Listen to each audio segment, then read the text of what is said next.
Welcome to Luca and Miguel. Enjoy the video. In this video, I will show you how to get icons on Figma using an easy method. First, let's explore the power of plugins. Figma's community offers a fantastic array of icon plugins, making it incredibly simple to find exactly what you need. You can search for popular options like Iconify or Feather icons right within Figma itself.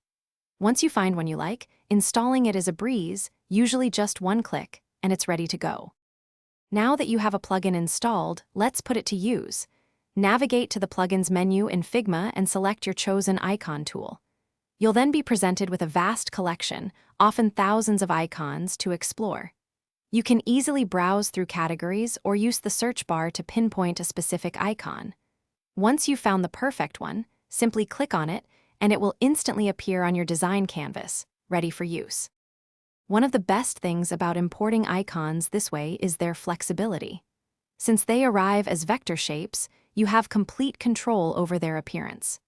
You can effortlessly change their color to match your brand palette, adjust their size to fit your layout, or even modify their stroke weight for a different visual effect. Feel free to group several icons together or combine them with other design elements to create truly unique and personalized compositions for your project. To wrap things up, here are a few best practices for working with icons. Always strive for consistency in both the style and size of your icons throughout your entire design project. This creates a polished and professional look. Also, remember to optimize icon file sizes to ensure your designs load quickly and perform efficiently.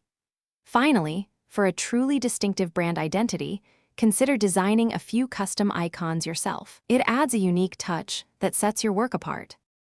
Thanks for watching and please subscribe. It's the best investment you'll ever make.